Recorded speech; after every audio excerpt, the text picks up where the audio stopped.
तो चलिए कहानी शुरू करते हैं। अगर आप लोग चैनल पर नए हैं तो चैनल को सब्सक्राइब लाजमी करें। इस कहानी के शुरू में हमें लंदन का सीन दिखाया जाता है और इस वक्त यहाँ पर बहुत तेज बारिश हो रही थी। तभी हम एक टर्किश लड़के को देखते हैं जिसका नाम है इकरम। वो अपने अंकल के सैलून में जाता है जिनका नाम है अजीम। लेकिन इकरम जैसे ही अंदर आता है वो शॉप के दरवाजे पर क्लोज का साइन लगा देता है। इसके बाद वो जाता है अपने अंकल के पास। यहीं पर हम एक आदमी को देखते हैं जिसका नाम था शोएका। अजीम नाम का ये गंजा इकरम के हाथ में कुछ तरह देता है। तभी शोएका को भी डाउट हो जाता है कि जरूर कुछ न कुछ गड़बड़ है, इसलिए वो कोशिश करता है यहाँ से भागने की, लेकिन वो यहाँ से भाग पाता इससे पहले इकरम उस तरह चला देता है उसके गले पर। तभी हम शहर की दूसरी तरफ एक लड़की को देखते हैं जिसका नाम है तातियाना। तातियाना एक फार्मेसी में जाती है और वहाँ डॉक्टर से कहती कि मुझे मदद चाहिए, लेकिन डॉक्टर उसकी मदद करने से साफ साफ मना कर देता है। तभी उस डॉक्टर की नजर पड़ती है तातियाना की बॉडी से बहते हुए खून पर। इतने में तातियाना बेहोश होकर के नीचे गिर जाती है। फिर ये लोग उसे लेकर के जाते हैं हॉस्पिटल। वहाँ जाने के बाद डॉक्टर को पता चलता है कि ये लड़की तो प्रेग्नेंट है।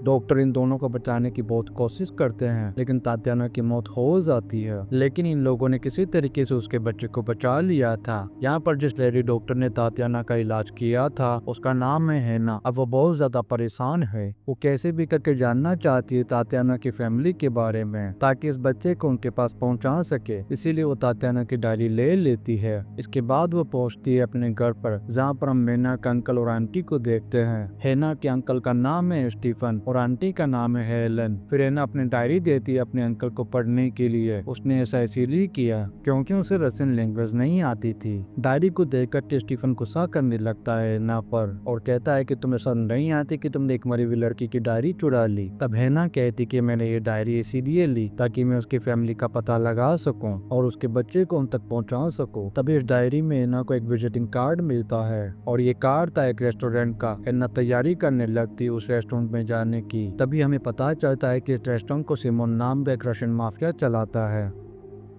यहीं पर हम सिमोन के बेटे को देखते हैं जिसका नाम है किरिल और उसके साथ में उसका ड्राइवर है जिसका नाम है निकोलाई। निकोलाई ड्राइवर होने के साथ साथ बॉडीगार्ड भी है किरिल का। अब किरिल निकोलाई को भेजता है अपने घर पर उन मेहमानों को लाने के लिए। तभी यहाँ पर हैना पहुंच जाती है और फिर जैसे ही ये दरवाजे को नॉक करती है तब सिमोन आकर के खोलता है दरवाजे को। फिर वो हैना को लेकर के जाता है अंदर। तभी हैना वो विजिटिंग कार्ड दिखाते हुए कहती है कि मुझे ये कार्ड मिला एक लड़की के पास से जिसका नाम था तातियाना, लेकिन अब उसकी मौत हो चुकी है। हैना सिमोन से पूछती क्या वो यहाँ पर काम किया करती थी। तब सिमोन साफ साफ मना कर देता है और कहता है कि इस रेस्टोरेंट में बहुत सारे लोग आते जाते हैं, हर एक के पास ऐसा कार्ड है, इसीलिए मैं नहीं जानता उस लड़की को। तब हैना कहती कि मेरे पास उस लड़की की डायरी भी है, शायद उससे उसके बारे में कुछ इन्फॉर्मेशन मिल जाए कि आखिर उसकी फैमिली कहाँ पर है। इस बात को सुनकर के सिमोन बहुत ही ज्यादा टेंशन में आ जाता है और ऐना से कहता है कि क्या कल तुम वो डायरी मेरे पास लेकर के आ सकती हो। इतना पूछने के बाद वो ऐना से कहता है कि तुम कहाँ पर रहती हो और किस हॉस्पिटल में काम करती हो। तब ऐना उसे सारी बात बता देती है। फिर जैसे ही ऐना बाहर निकलती है तभी यहाँ पर निकोले आ जाता है। जब वो ऐना की बाइक को देखता है तो उसे बहुत ही ज्यादा पसंद आ जाती है, इसीलिए वो उससे पूछता है कि क्या तुम इस बाइक को बेचना चाहती हो। तब ऐना उसे मना कर देती है, लेकिन निकोले उसे लाइन मारने की कोशिश करता है और डिनर पर चलने के लिए भी पूछने लगता है, लेकिन हैना मना करके चली जाती है यहाँ से। फिर रात में जब वो अपने अंकल के साथ बैठ करके डिनर कर रही थी तब हैना के अंकल बहुत ही ज्यादा नशे में थे, इसलिए वो हैना से पूछते हैं कि तुम और कितने दिन रुकने वाली हो यहाँ पर। इस बात को सुनकर के हेलन गुस्सा हो जाती है और कहती है कि वो हमारी बच्ची है तो उसकी मर्जी चाहे वो जब तक यहाँ पर रह सकती है। लेकिन ये बात हैना के दिल पर लग गई थी और हाल ही में उसका ब्रेकअप भी हुआ था। इसी बीच वो फौरन चली जाती है यहाँ से। इसी बीच हम किरिल को देखते हैं जिसके पास कॉल आता है जिम का। वो किरिल को बताता है कि काम हो चुका है, इसीलिए किरिल इशारा करता है निकोलाई को और फिर ये दोनों पहुंच जाते हैं जिम के सैलून पर। अजीम निकोलाई से कहता है कि तू तो बारी खड़ा रहे। दरअसल अजीम निकोलाई को बिल्कुल भी पसंद नहीं करता था। जब ये दोनों अंदर आते हैं तभी अचानक से इकराम इनके सामने आ जाता है, जिसे देखकर के निकोलाई गला पकड़ लेता है उसका। तब अजीम कहता है कि साले छोड़ इसे, ये भतीजा है मेरा। फिर ये लोग अंदर जाते हैं और फ्रीजर को खोलते हैं। तब हम शोएका की बॉडी को देखते हैं। उसकी लाश को देखकर किरिल हंसने लगता है और कहने लगता है कि ये कभी मेरे भाई से भी बढ़कर के हुआ करता था, लेकिन आखिर मुझे इसे मरवाना पड़ा। फिर वह जीन को शाबाशी और बहुत सारे पैसे देता है और कहता है कि इसी तरीके से हमारे काम को करते रहो। इसके बाद वह उसकी लाश को डिफ्रोस्ट करने के लिए ड्राई लगा देता है उसके मुंह पर, इसलिए पूरी की पूरी बॉडी डिफ्रोस्ट हो जाती है। इसके बाद किरिल उसके हाथों की उंगलियों को काट करके रख लेता है अपने पास, फिर उसकी बॉडी को ले जा करके फेंक देता है एक नदी में। वह दूसरी तरफ हम ऐना के अंकल को देखते हैं जिसने उस डायरी को पढ़ लिया था, इसीलिए वो ऐना से कहते हैं कि तुम्हें उस लड़की के बारे में भूल जाना चाहिए, क्योंकि इस डायरी में कुछ ऐसी बातें लिखी हुई है जिन्हें सुनने के बाद तुम्हारे रोंगटे खड़े हो जाएंगे। तब उसके अंकल बताते हैं कि दरअसल वो लड़की बहुत ही बड़ी मुसीबत में थी और कुछ बड़े और अमीर लोगों ने उसे पकड़ रखा था। वहीं दूसरी तरफ हम सोइका की बॉडी को देखते हैं जो अब पुलिस के कब्जे में थी। पुलिस वाले जब उसकी बॉडी पर बने हुए टैटू को देखते हैं तो ये समझ आता है कि कौन से रशियन माफिया के लिए काम किया करता था। तब हम ऐना को देखते हैं जो उस डायरी की फोटोकॉपी लेकर के पहुंच जाती है सिमोन के पास, लेकिन सिमोन जैसी फोटोकॉपी देखता है तो ऐना से कहता है कि ओरिजिनल डायरी कहाँ है। तब ऐना कहती है कि मैंने उसे संभाल करके रख दिया है, जब तात्याना की बेटी बड़ी होगी तब मैं वो डायरी उसे दे दूंगी। ये सुनकर के सिमोन बहाना बनाने लगता है और कहता है कि मैं ड्रंक हूँ, शायद इस फोटोकॉपी को ना पढ़ सकूं, इसीलिए मैं चाहता हूँ तुम अगले दिन उस ओरिजिनल डायरी को लेकर के आना। फिर हैना भी यहाँ से जाने लगती है। जैसे वो बाहर निकलती है तभी वो किरिल को देखती है निकोलाई के साथ, और किरिल ने बहुत ही ज्यादा नशा कर रखा था, इसीलिए वो अपने पैरों पर भी खड़ा नहीं हो पा रहा था। इस चीज को देख करके सिमोन का दिमाग खराब हो जाता है। किरिल जैसे ही अंदर आता है सिमोन धुलाई करना शुरू कर देता है उसकी।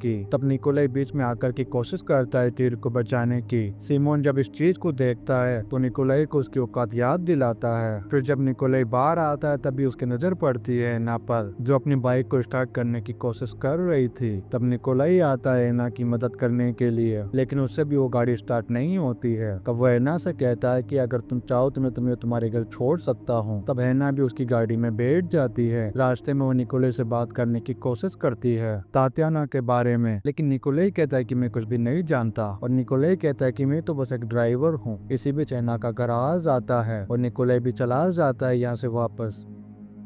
इसके बाद हम निकोलाई और कील को देखते हैं प्रोस्टिट्यूट के अड्डे पर, जहाँ पर काफी सारी ऐसी लड़कियां थी जिन्हें रशियन माफिया पकड़ करके लेकर आए हैं। अब इन सारी लड़कियों से घिनौना काम करवाया जाएगा। यहाँ पर जब भी कोई नई लड़की को लाया जाता है तब सबसे पहले कील और उसकी गैंग के लोग उसके साथ गलत काम करते हैं, फिर उसे भेज दिया जाता है देव व्यापार के अड्डे पर। तभी यहाँ पर कील निकोलाई से कहता है कि तुम्हें भी मजे लेने चाहिए किसी लड़की के साथ, लेकिन निकोलाई साफ साफ मना कर देता है। इससे कील गुस्सा हो जाता है निकोलाई पर और कहता है कि अगर आज तुम इस लड़की के साथ नहीं सोए तो मुझे लगेगा कि तुम कोई खुफिया पुलिस वाले हो। तभी मजबूरन निकोलाई को बात माननी पड़ती है उसकी। तब किरिल भी इन सारी चीजों को खड़ी होकर के देख रहा था। फिर किरिल जैसे ही से चला जाता है तभी निकोलाई बात करता है उस लड़की से। वो लड़की कहती है कि मैं यूक्रेनियन हूँ।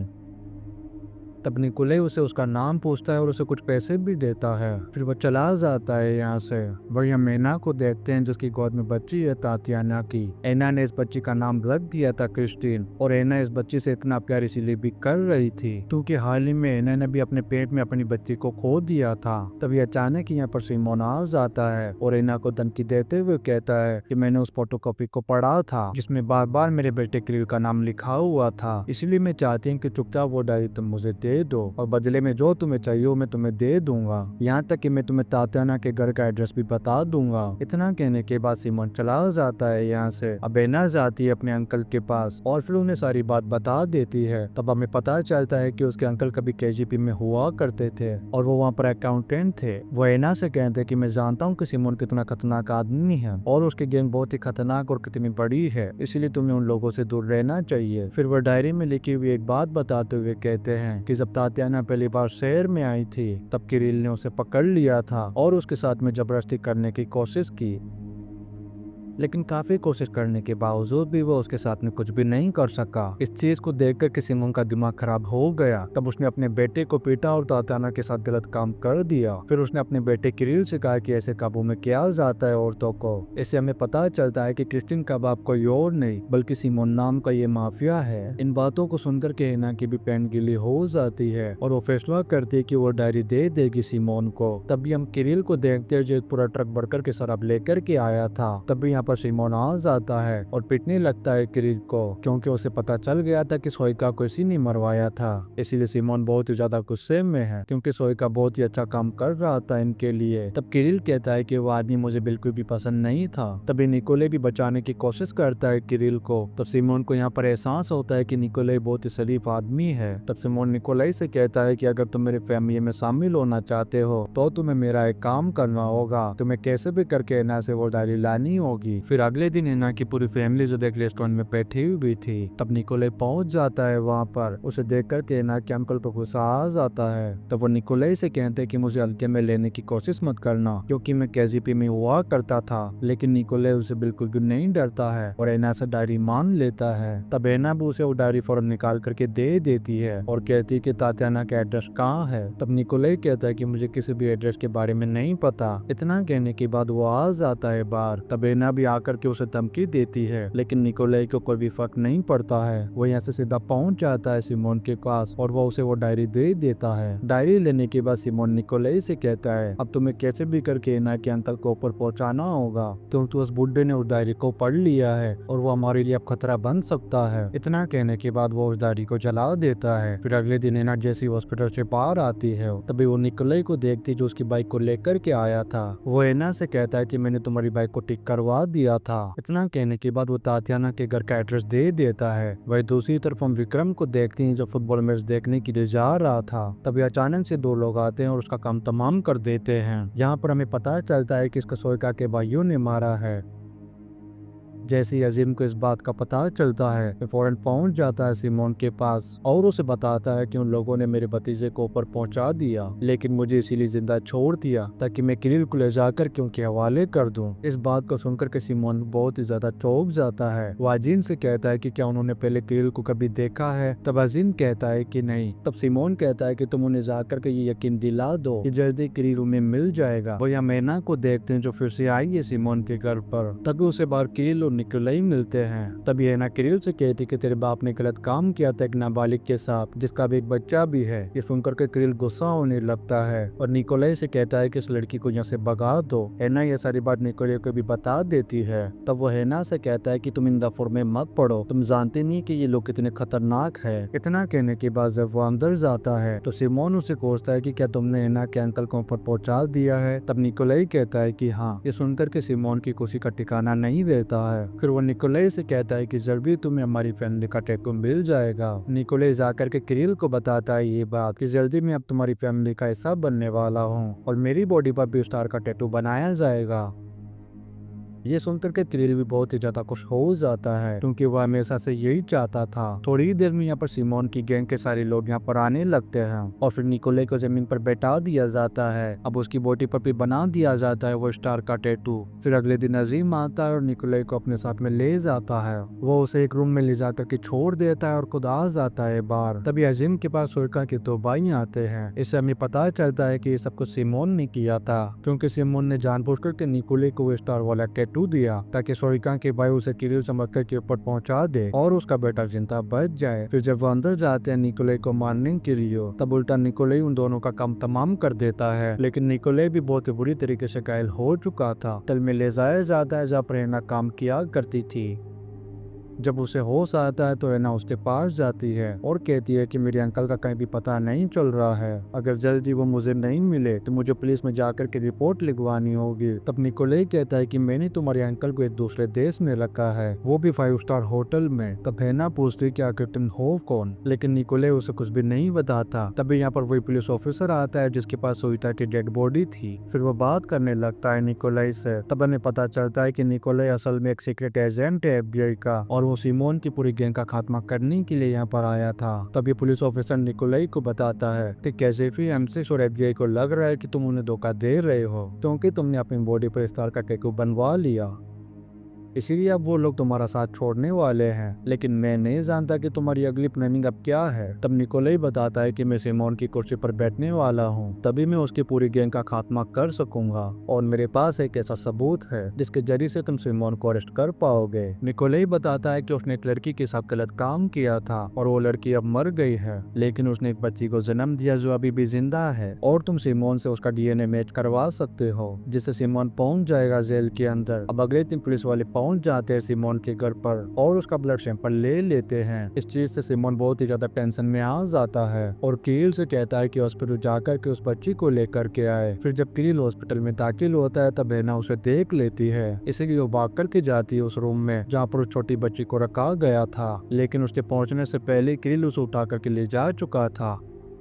अब हेना जाती है निकोले के पास और उसे सारी बात बता देती है। तब निकोले कहता है कि मुझे पता है कि किरिल कहाँ गया होगा। फिर ये दोनों भी निकल पड़ते हैं। उधर हम किरिल को देखते हैं उसी नदी के पास जिसमें उसने शोइका की बॉडी को फेंका था, लेकिन किरिल इस मासूम बच्चे को मारना नहीं चाहता था, इसीलिए वो नदी किनारे बैठ करके रोने लगता है, लेकिन इसके पास और कोई दूसरा रास्ता भी नहीं था। फिर जैसे ही इस बच्ची को फेंकने वाला था तब यहाँ पर निकोले आ जाता है हेना के साथ और वो किरिल को समझाने लगता है कि तुम्हारा बाप इतना जालिम इंसान है कि एक बच्ची को मरवाना चाहता है, इसलिए या तो अब तुम्हें मुझे चुनना होगा या फिर अपने बाप को। तब किरिल निकोले को चुनता है और माफी भी मांगता है उससे। किरिल कहता है कि मुझे पता नहीं था कि मेरा बाप तुम्हें फंसा करके मरवाना चाहता है। निकोले किरिल से कहता है कि अब हम दोनों पार्टनर बनेंगे और दोनों मिलकर के पूरी गैंग को चलाएंगे। ये सुनकर के किरिल बहुत ही ज्यादा खुश हो जाता है और चला जाता है यहाँ से। तब हेना निकोले से पूछती कि आखिर तुम कौन हो, लेकिन तब भी वो कुछ भी नहीं बताता कि ऐसे वक्त गुजरता है और हम हेना को देखते हैं जिसने क्रिस्टियन को बहुत ले लिया था और वहीं दूसरी तरफ अब निकोले माफिया बॉस बन चुका था।